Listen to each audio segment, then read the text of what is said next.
The only feelings you will ever experience in your life are your own. You don't experience anybody else's. And when you realise that, you think, oh, how could I encourage the best feelings that I could? And then I could have the best experience of being alive.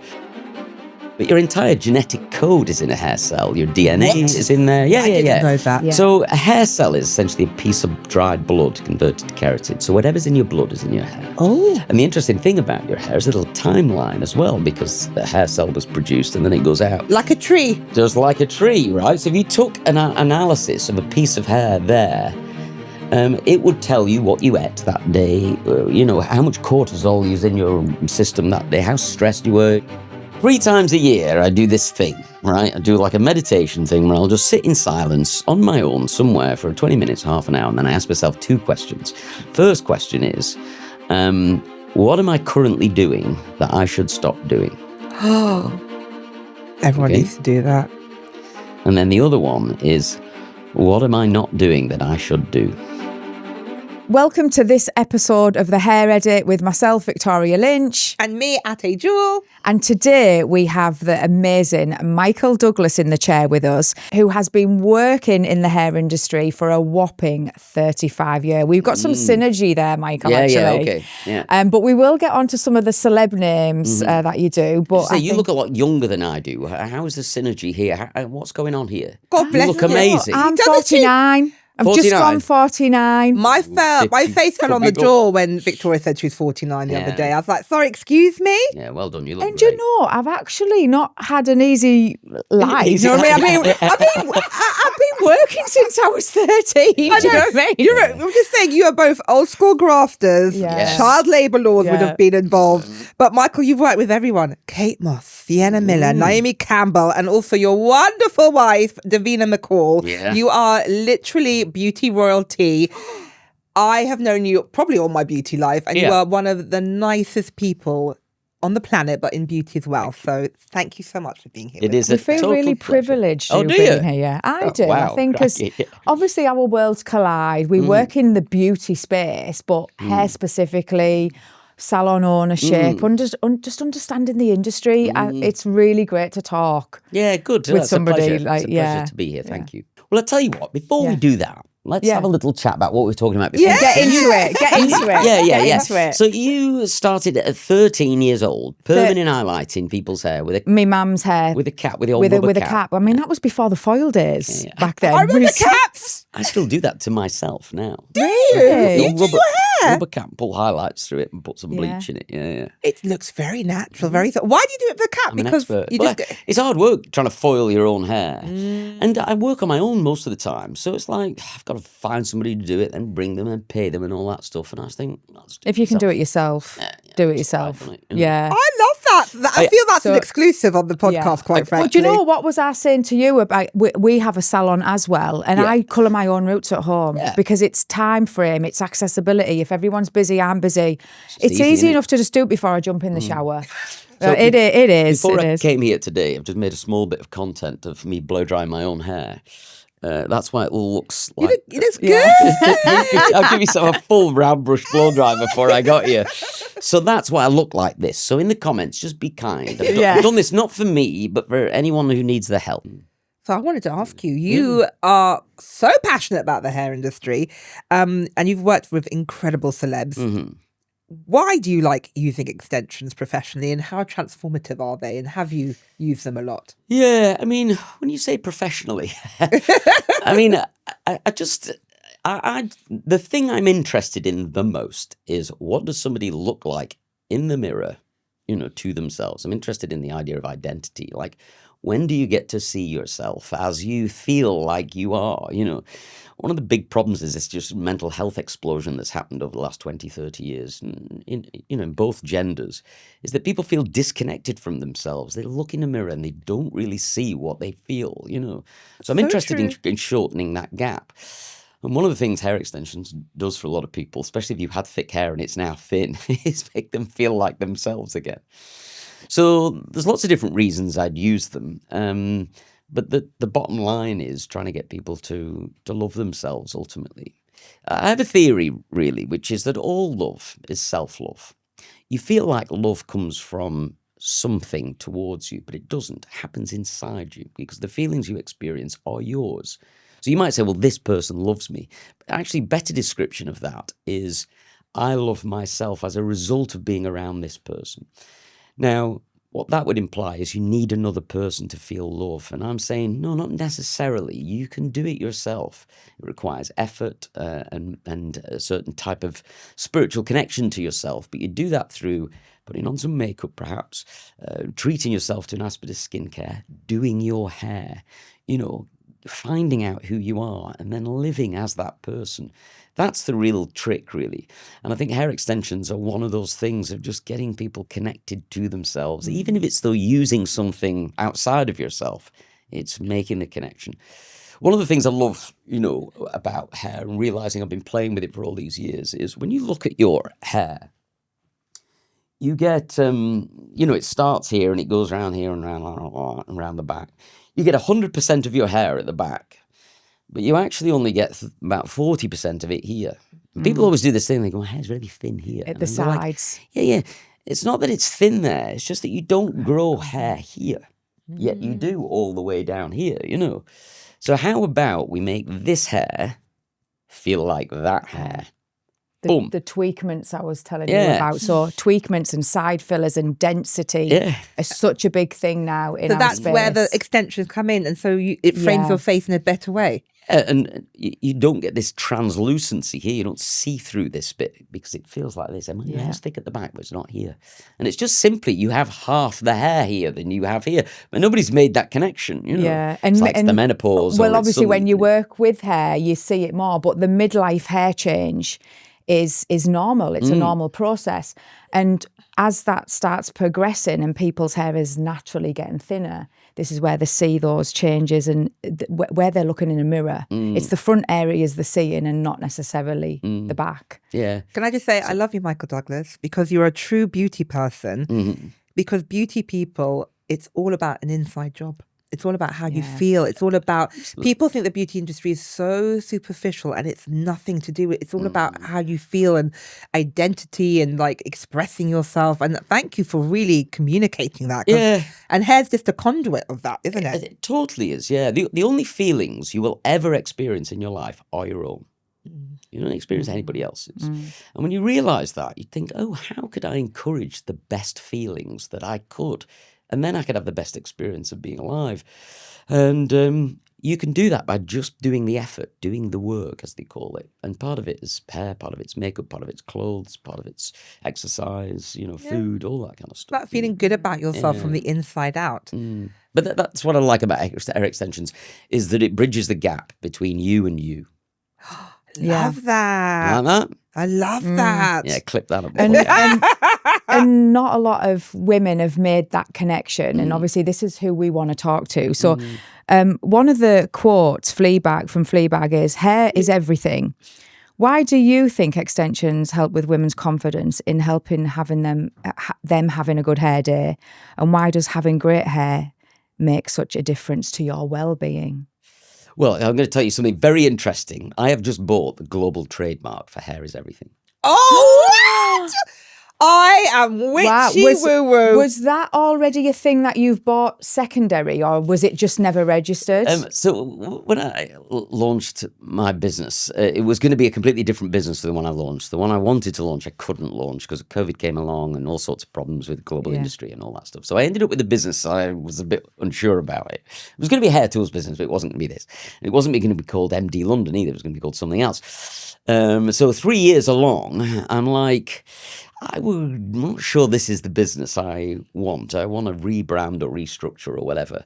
And I always remember that Fleabag moment where he says, the guy says, hair isn't everything. And she goes, hair is everything. We wish it wasn't, but it is. It's the difference between a good day and a bad day. I love this think thing. all hairstylists need that in their salons because it's the truth. So I've been kind of slightly diversifying in my business, trying to do this thing where you connect with a greater deal of people. It's not about products and services particularly, but just about the connection, And you know what? In our trade, what we thrive from is making people feel special, transformed. Like when somebody just looks in the mirror at themselves and that elevation of confidence, it's like, it is so rewarding for us as industry artists. Technically, that's what we are. We're magicians in some cases, as well as therapists and everything. I'm feeling we're getting exclusives left, right, and centre. I need to know more about Hair is Everything. Is this like a wellness retreat? Because in my head, I would. Any retreat Michael Douglas would do, I would go like. I would go. Sign me up. Extensions, power blow dry, and some wellness healing. I would be down. Would you go, Victoria? I actually would. You'd be up for that. Absolutely. Well, some interesting things about hair that you probably know anyway. But your entire genetic code is in a hair cell. Your DNA is in there. I didn't know that. Yeah. So a hair cell is essentially a piece of dried blood converted to keratin. So whatever's in your blood is in your hair. Oh. And the interesting thing about your hair is a little timeline as well, because the hair cell was produced and then it goes out. Like a tree. Just like a tree, right? So if you took an analysis of a piece of hair there, it would tell you what you ate that day, how much cortisol is in your system that day, how stressed you were, vitamin 3 years D, ago, everything. my divorce fuckery. Exactly, your divorce would be in there. Divorce would be 3 years ago, and then it's fine now. Yeah. So there's an argument to suggest that hair is everything. It is everything you are. Is in your hair anyway? Shocking. It's our So there's DNA, that. really. And then I didn't know this. Why do they not teach this at school? Yeah, I have no idea. Don't you think? Because they're teaching the wrong things at school. Yeah, we know that. Yeah. But so the interesting thing is that you could, if you analyse your hair, you could see if you're getting better or worse, for instance, on all sorts of different scales. So in many ways, that's one thing. And then the other thing is the hair is such a representation of who you are, So I just love the idea that hair is everything. I mean, it's an exaggeration, but it's also a profound meaning to a lot of people. So I like the statement. And I think there was this thing that somebody said in the 90s. They said that a good haircut won't change your life, but a bad one will. And I've heard that before. Yeah, it's good, that, isn't it? And I think it's that idea that, all right, having great hair is a kind of vanity thing and all that stuff. And you could get too bogged down in looking like a particular thing and get possessed by the idea that I must look like this, otherwise I've no value. But it's not really about that. It's just not looking like the thing that makes you feel bad or down or low or anything. So it's everything and nothing in many ways, But I think getting back to the hair extension thing is that it's just a very simple way of, I just love clip-ins, really. I like low commitment stuff. So anything that can go in for a bit, make you feel good, and then you can take them out and get back to yourself. And then go and find the person you want to be for a Friday night. Go and find the person you want to be when you go on holiday. That kind of thing, You can switch in and out moods and emotions and looks and things. Yeah. And that's the good thing about temporary extensions. I think love, hair, salt, sugar, and sex are all the same. You don't need them to live, but it makes life delicious. Yeah, delicious is the word. And you want to be delicious. So good hair extensions, good hair, sugar, salt, and sex. That's what I'm talking about. 3 times a year, I do this thing, right? I do like a meditation thing where I'll just sit in silence on my own somewhere for 20 minutes, half an hour, and then I ask myself 2 questions. First question is, what am I currently doing that I should stop doing? Everyone needs to do that. And then the other one is, what am I not doing that I should do? The wellness retreat is writing itself, Michael. That's wild. Great questions to ask, because you will get an answer really quickly, and it will not be an answer that you're particularly happy about. But the deal I made with myself is that I would do as I was told. And when I last asked myself the question, what am I not doing that I should do? He said, you should get married. Oh. And I was like, are you quite traditional? I'll do it. Is that No, I'm not at all. No. So you just were like, I just need to marry this woman. Yeah, I was just like, okay, I'll do as I'm told, But I guess on the broader subject, that's a couple of questions that are worth asking anybody that's listening with regards to trying to get reconnected to yourself. There is a sense that you already know who you are and what you're doing, but you've been bombarded by society and school and university and then your job and all the things that are happening around you. It knocks you out of you in many ways, but you're still in there. But you're a bit afraid to find yourself, you know. Yeah. So do you think it comes throughout in hair? You say, chop my hair off or give me long extensions because you're trying to find a different path and you're doing it through your hair, or? I'm always worried when people are going through a big change and they come and say, right, I want a complete transformation. I'm always a bit like, slow down a little bit. You know, you might be being hoodwinked by your own desire to get away from this situation. Or actually, you need to sit in this situation for a while and then we can look at doing something. So I'm more inclined to say, well, let's not cut it all off. Let's just cut a bit of it off. You know, let's just do something nice. You know, like, how would you best like to see yourself? If you could see yourself as anything, what would it be? I've never heard a hairdresser say, let me just cut a bit off. Aren't they usually trigger happy going, oh, let's do a micro fringe? That's not you, Michael. No. So yeah, I'm much more into the talking people into themselves rather than cutting their hair off into like something they're going to... I say, what was I thinking? You know, you have to be careful. This is where Remy Cachet can come in. So with the brand, obviously, and the products that you have access to, what makes them a game changer for you and your clients, where they do come in and want that transformational change, and how do you make them work for you? Wedding hair or postpartum, or where you want to feel more of yourself sometimes. That's a positive side. Yeah, and we see and experience lots of different requests and expectations from clients. So... One of the things you get a lot of is that, you know, I want to cut my hair off. And it's like, how about we add some hair to it? You know, why don't we make it longer? And see what you think of that, you know? Because there is something brilliantly feminine about long hair. I mean, it is glorious. You know, hair is a symbol of wellness, health, you know, vitality.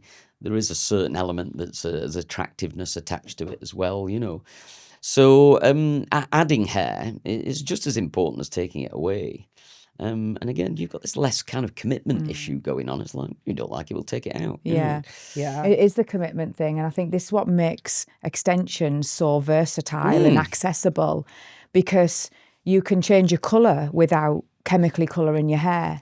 You can change that up, you can change the density, you can change the length, and then you can take it out and refit it and have all of these different looks whenever you feel like it, really. One of the things, you know, I've been an ambassador for every hair brand you could imagine, and one of the things I got tired of really was the kind of lie, essentially. This product will make your hair 30% thicker. This will turn back the clock on 1,000 blow dries. This will make your hair 50% more strong. And it's like, it's a shampoo. It isn't going to do that, you know. I know that, you know that, and even the person buying it knows it, but they're still going to buy it, you know. And I got fed up of just selling plastic bottles of soap to people, offering this idea. If you want 30% more hair, I'll give it to you. We'll clip it in. It's like, I know you do a lot of clip-ins and you use Remy Cachet. Yeah, and I do some tapes as well. So what is your other preferred permanently fit method? Probably just tapes, really. Tapes. Yeah. Have you tried the better tape tabs, the blue ones? No, I've got some, but I haven't tried them. They are a game changer, Michael. Why are they a game changer? Because the tape hair that we get comes with a white tape on. And it's really strong and a D as well. But when it comes to the removal, you get residue and it's left tacky, and depending on the solutions that you use to remove, you will have to thoroughly wash the client's hair before you refit them. Yeah. Now, with the better tape tabs with our remover, you don't even need the client to leave the chair. If they come with clean, freshly washed, dry hair, you can take them tape extensions out and refit them with new, better tape tabs without leaving any residue behind. They are a clean game changer, and they're simplifying that maintenance process and appointment for the stylist. But this is what a lot of people were put off with tapes, the old adhesive versions. However, some people still like them. You just have to be patient for the maintenance and the removal. Right, what do you like? What is your preferred extension of choice, Michael? Well, because I work on my own, really. It's not like I have a salon with a bunch of people in there. I haven't got time to be, you know, doing all the individual bits and pieces, really. So I like tapes and clip-ins, really. Yeah.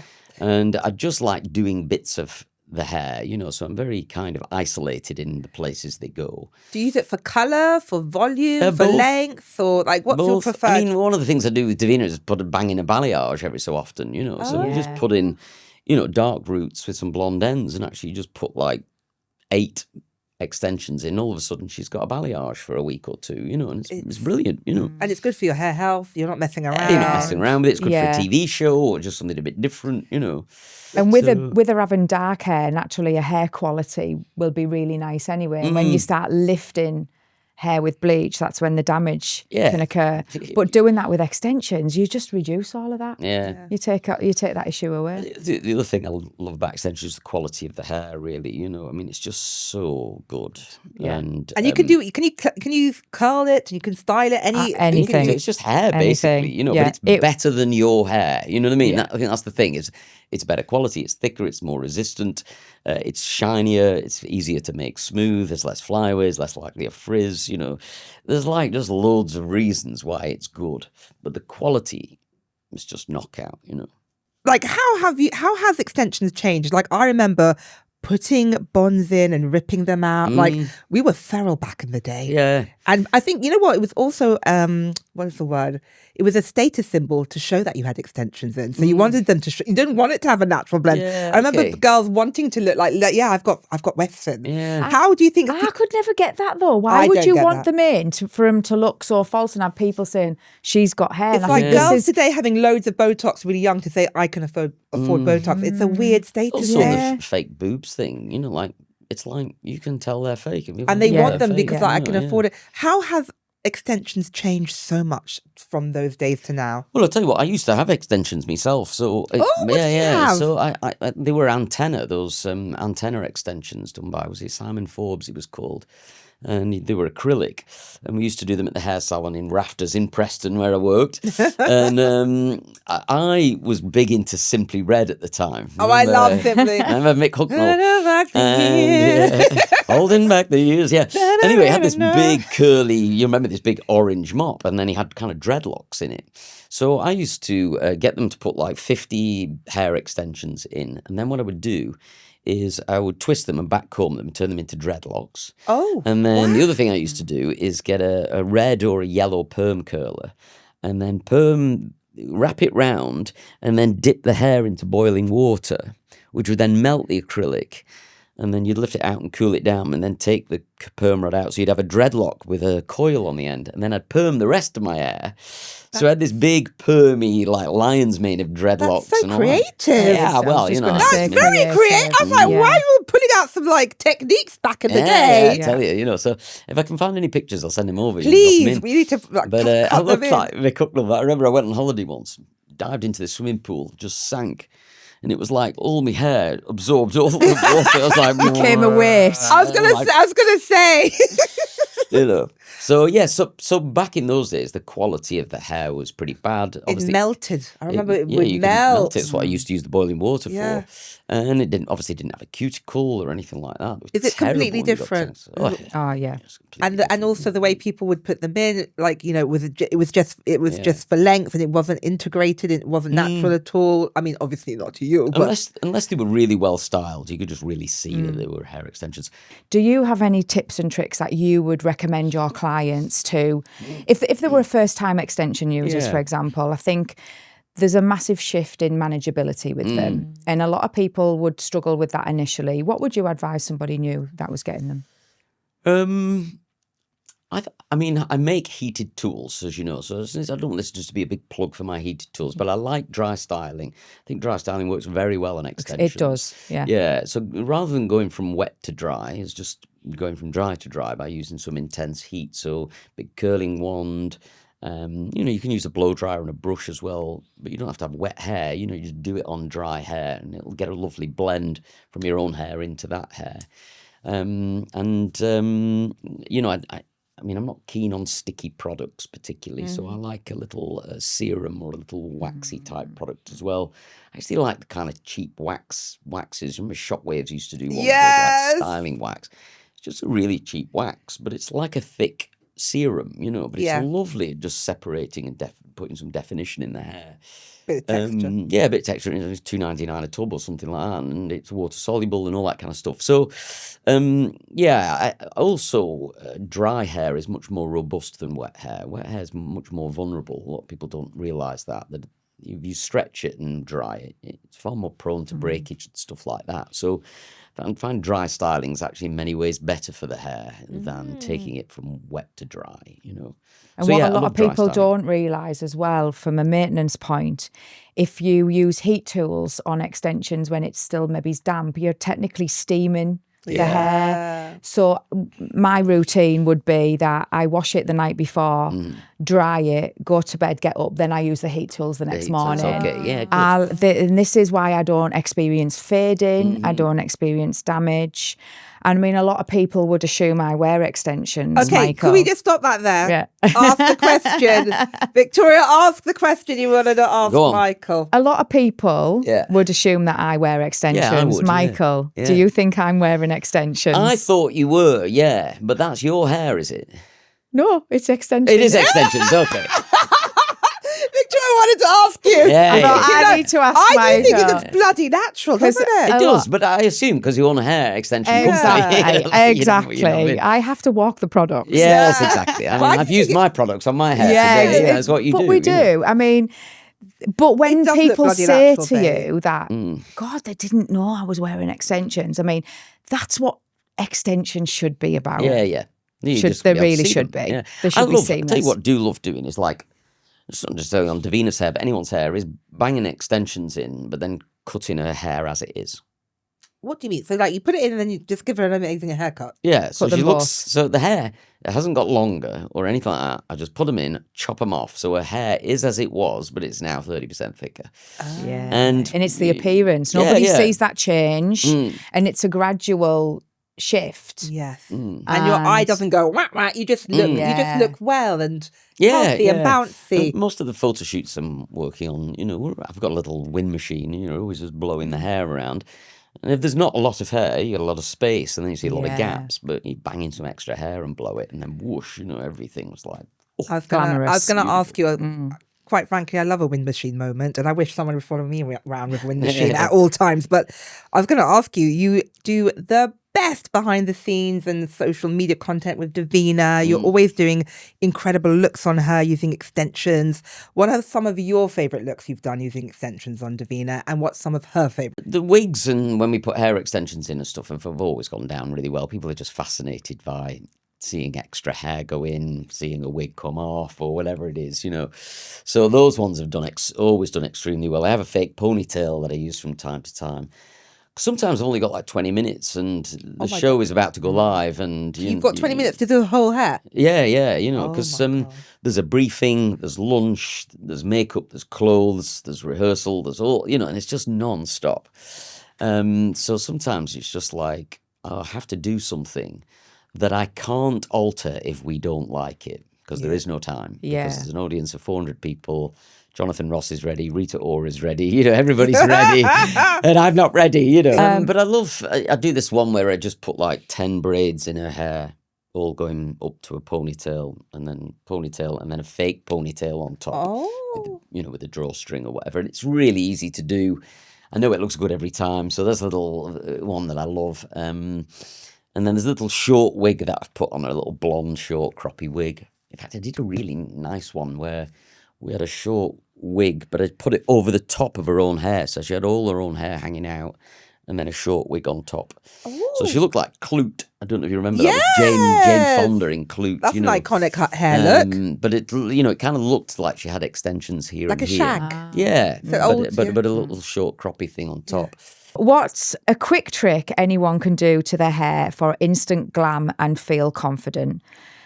Such as high ponytail, clipping ponytail, fringe, or hair pieces for a va-va-voom volume. Yeah, all of that. All of All that. of it. All of that. All Just do all of that. I mean, I just love tip your head upside down a bit of teasing at the roots and chuck it back and bingo. You know, one of the things I'm trying to do with people is say, look, if you've only got 5 minutes, then here's a trick. You know, and I often think that if you look at my hair. This top section is the bit you see. Well, all this stuff doesn't really matter, so don't worry about the underneath so much, You get a brush and blow back the fringe a little bit, put a little curl going. A lovely little tip I have, which is if you're going to put a wave in your hair, then this first section here, wave that forwards.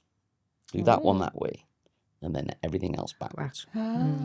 And what it does, this front one here, is because it comes inwards, it fills this gap here. Because if it goes backwards, it opens the gap. So you see the ear and the neck and everything. But if you roll it forward, fills the gap. And then if everything else goes backwards, your hair looks like 2/3 thicker than it would do otherwise. So I often say to people, look, just curl the front of your hair. Curl here, curl there, curl there. Just doing that with your finger looks like volume. Yeah, right? This you can see comes it. in, it pushes out, and then it supports this up here. So you can instantly get yourself looking super glam in about 5 minutes. That's a really good But trick. clients don't just pay for services, they pay for this knowledge and experience. Because when a client feels like they're learning from you and these little tips and tricks go a long way to their own home routines. It's education. Honestly, this is how clients stay loyal to stylists. And they is, value them. I'll tell you a story about honestly, that in a minute. Yeah. But the other thing, which is quite good for anyone out there, is if you curl backwards and a centre parting on both sides, do that. And then once that's done, put a parting in, flip it. Because what is happening is the curls going backwards on this side, once they get flipped, they start to come forwards on this side. And then you have this mixture. You have this brilliant texture over here. And I the do curls this all don't the time. roll into each other when they're opposite. Yeah. So it just goes mad. So I say centre parting, everything going back apart from those two. And then dry shampoo and flip. With some hair extensions in that, bang, you have the most explosive, energetic hair. I would love to put hair extensions in your hair. Yeah. Can we Michael's got good hair. He's got good hair. Can I just say, these trips are blowing my mind, and it's making me think of science, because it's like the laws of the universe, polarity. Yeah. One way, that way, and then together it's like Big Bang. I decided to apply the laws of physics to my job. That's exactly what I did. It's true. It's true. But hairstyling is physics. That's and art. All it is. Physics and art. It is. But removing water from the hair while wrapping it around a shape, that's all hairstyling is. It's just that scientific process. And then how you wrap it around a shape or a brush or a tongue or a straightener or anything is entirely up to you. That's where the art comes in. But it's basically physics. It's chemistry. And Yes, and the hair is biology. It's all science at the end of the day. So when I launched my business 8 years ago, the idea, I was trying to apply constantly these first principles of physics to everything I did, which is, if anyone's interested, the first principles are what generally happens in this industry is you say, well, how would you put volume in hair? And they say, well, there's a volumizing shampoo. And they say, well, let's take that volumizing shampoo and make it better. That's like third principles. What you should do is go back to what is volume in hair? So forget shampoo, forget all the products that ever exist. What is volume in hair? Now, how do you increase it? Forgetting everything else that exists, and you take it from there. And that's how I started to approach the tools and the products that I made. It's asking the right questions. Yes, exactly. But going back to the thing you mentioned earlier, when I started doing Instagram lives in like 2020, it was because COVID come along and all the hairdressers had shut down. And I thought out of boredom that I would just go live every day and help people with their hair. Because they couldn't get help anywhere, Cause, it was a dark time for hair. People, it was all hanging out loose, wasn't it? So I thought, well, I know because I'd worked in consumer products. I'd worked for Clairol and Garnier and Pantene, Head and Shoulders and Aussie and everything. I knew everything about these consumer brands that people could buy. So I thought, well, I'll go online and help people. And all the hairdressers in the world, it seemed, decided they would come for me. Like I just got so much hate, you wouldn't believe. I was like J.K. Rowling for a bit. Because they thought if I would help people do their hair at home, they wouldn't go back to the salons once they opened. And they had a point, that might have happened. That's like a cookbook. You're never going to have a cookbook? Exactly. Because people are still going to go to a restaurant. I'm not Michelin star chef. They soon realised they couldn't do it as good, though. Yeah, I'm never going to cook like Gordon Ramsay, but I will buy a cookbook. But the interesting thing that happened is that everybody I helped now wanted an appointment. And that was the thing I wasn't expecting. They said, look, as soon as you're open, can I come to your salon? I was like, I don't have a salon. By the end of that lockdown period, I could have opened 50 salons around Britain and had them all full, non-stop. And it was something that the hairdressers had all missed, was they were like, I'm not going to speak to my clients. I'm not going to tell them what to do. I need them to come back to me. And it's like, no, help them. They'll reward you with their custom. And that is precisely what happened. And that's the point you were making earlier, is that's why they fall in love with their hairdresser, because they get help. They get the help. And of course, you're only going to the salon every 10 weeks. What do you do for the other 10 weeks? It's like they use the help you gave them, Yeah. And can I ask, how did you get into hairdressing? I just want to know in the last minute. Yeah, okay. So I just had to do something. I didn't do very well at school. I loved school. I was good fun at school, but I didn't do very well. So do you think you were spicy, dyslexic, or ADHD? Or yeah, I'm all like of those things. Yeah. I've never had a diagnosis. Just can't be bothered. But I think I'm probably all of those things. I mean... It would be throw a stick in the beauty industry. I think you're not allowed to be in it if you're not ADHD, dyslexic, or something. Yeah. So I just had to do something. My best friend, his older brother, was a hairdresser, and he was like a local celebrity. Basically, everybody knew Phil. So you were like, he did everybody's hair, all the bad boys, all the good boys, all the girls. He had more girlfriends than I know what to do with. He drove a fancy car. You're like, and I was like, I want to be him. that. Yeah. And my mum said, right, well, let's see if we can get you a job. And then, I was 15, got a job at Every Generation hair salon in Leyland. And shout it was, out. Still going. Shout out, Alison. And you have to go with a wave and say thank you. It was me, a 15-year-old boy, and 17 hot women, and I was just like, this is brilliant, this is the job for me. Literally, I always say pirates, chefs, and straight hairdressers. Feral. Yeah. Am I wrong? Yeah, no, probably not. Feral. But shooting fish in a barrel, Victoria. I would like to stop at some point. Yeah. I've given myself till 2030. Why? Because I think I don't think I'm a natural hairdresser. I think I just happen to be one. That's so interesting. Yeah. All the most talented people always say that, but you are... Were you very arty? Are you really good at shapes? Like, I have twin daughters and they are a science project. I have one who is a natural hairstylist. Okay. Go work for Uncle Michael, Auntie Victoria. Yeah. She just gets it. And the things she can do with her hair is insane. And I have the beauty gene where I can do makeup. And my other daughter, we are makeup-y. You know what I mean? I get colour and balance. And she just gets hair. She's also very good at her makeup. Is it something that naturally comes to you? Are you just someone who is team hair, team beauty? Do you think that's the thing? I don't think I'm a natural hairdresser. I think I just happen to be one, And I think anyone can be one. You weren't arty at school? You weren't good at shapes and... arty, I was very creative. You see? I think you're very good at spatial awareness. Were you good at art or shapes or build stuff with your hands? It was more physical, tangible things with my hands, like building crafts and...